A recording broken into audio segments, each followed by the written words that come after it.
Good morning বন্ধুরা, দীপসীমা চ্যানেলে অনেক অনেক স্বাগত জানাই। আজকে সকালবেলার ছোট্ট একটা ব্লগে তোমাদের অনেক অনেক স্বাগত।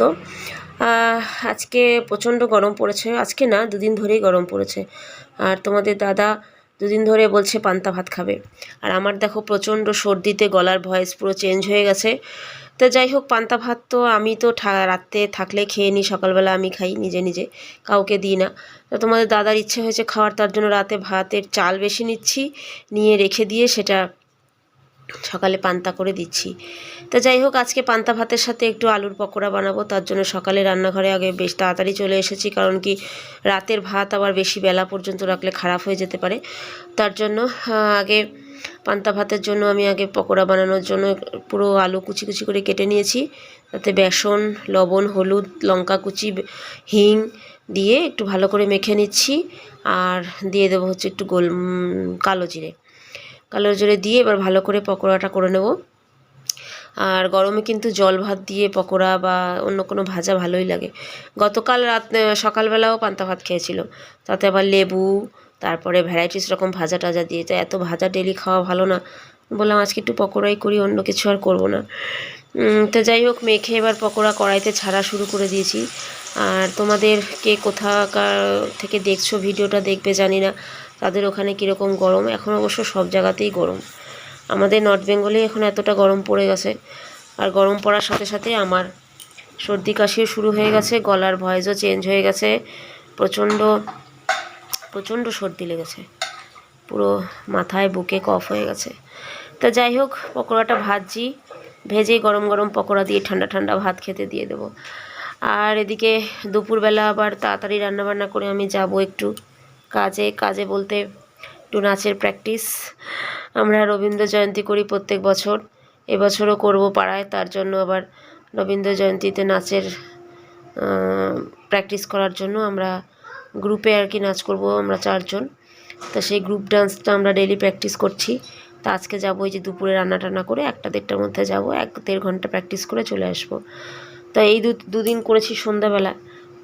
তা আমাদের আবার মধ্যে আবার একটা দিদি রয়েছে নার্স, ওনার আবার ডিউটি থাকে, তা আবার বিকেলে কাজ আছে, তার জন্য আজকে এই বেলাতেই করব। তো দেখো, গল্প করতে করতে আমার পকোড়াগুলো রেডি হয়ে গেল। এবার তোমাদের দাদার জন্য ভাত বেড়ে দিয়ে দেবো। উনি বড় ঘরে গিয়ে টেবিল চেয়ার নিয়ে বসে রয়েছেন। পান্তা ভাত কতক্ষণ ধরে ডেকে যাচ্ছে, পান্তা ভাত তাড়াতাড়ি দাও তাড়াতাড়ি দাও। তা যাই হোক, দেখতে বেশ পকোড়াগুলো ভালোই লাগছে, খেতেও কিন্তু দারুণ হয়েছে। আমি একটা করেই আগে সবার আগে মুখে দিয়েছি। পকোড়া বড়া এগুলো এমন জিনিস না, করার পরে আর সাথে সাথে মানে রেখে দেওয়ার আগে মনে হয় একটু ভেঙে মুখে দিই। যাই হোক, আমি আগে ভেঙে একটু মুখে দিয়েছি, দারুণ লাগছে পকোড়াটা খেতে। আর এই যে হচ্ছে পান্তা ভাত, 1 বাটি পান্তা ভাত রয়েছে, অর্ধেকটা তোমাদের দাদা খাবে, অর্ধেক আমি খাবো। আর কাউকে দেবো না, শাশুড়ি মাকে তো দিই না, আর ছেলের তো খাই না। আমরা 2 জন খাবো পান্তা ভাত, 1 বাটি ভাত রয়েছে, হাফ হাফ করে খাবো। আর সাথে নেব একটু কাঁচা লঙ্কা, কাঁচা তেল নেব। তা যাই হোক, সকালে আজকে এটাই হচ্ছে ব্রেকফাস্ট। তা রেডি হয়ে গেছে পান্তা ভাত, দেখো দিয়ে গেছি 1 বাটি পকোড়া আর 1 থালা পান্তা ভাত, সাথে কাঁচা লঙ্কা দিয়েছি, কাঁচা তেল ছিটিয়ে দিয়েছি, আর লবণ দিয়ে দিয়েছি। খেতে কিন্তু বেশ দারুণ মজাই লাগবে। তোমরা কে কে পছন্দ করো এরকম পান্তা ভাত, পকোড়া বা যে কোনো ভাজা টাজা দিয়ে, কমেন্টস করে জানিও। আর গরম কীরকম পড়েছে তোমাদের ওখানে সেটাও জানিও। তা মহারাজ খেতে শুরু করে দিয়েছেন, দারুণ লাগছে খেতে। তা চলো, দাদা তোমাদের খেতে থাকুক, আর আজকে ভিডিওটা তার সাথে সাথে এখানেই শেষ করে দিচ্ছি। তোমরাও খাও বাড়িতে গরমে পান্তা ভাত, অ্যাকচুয়ালি পেটটা ঠান্ডাও থাকে পান্তা ভাতটা খেলে অন্য কিছু খাওয়ার থেকে।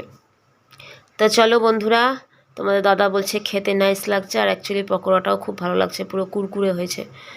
আর এরকম আলু দিয়ে পকোড়া করলে দারুণ লাগে খেতে। যারা পেঁয়াজ খাও এতে পেঁয়াজ কুচি দিয়ে দেবে। আর এই যে আরেক মহারাজ দেখো পড়তে বসে ঠ্যাং মেলে শুয়ে রয়েছে।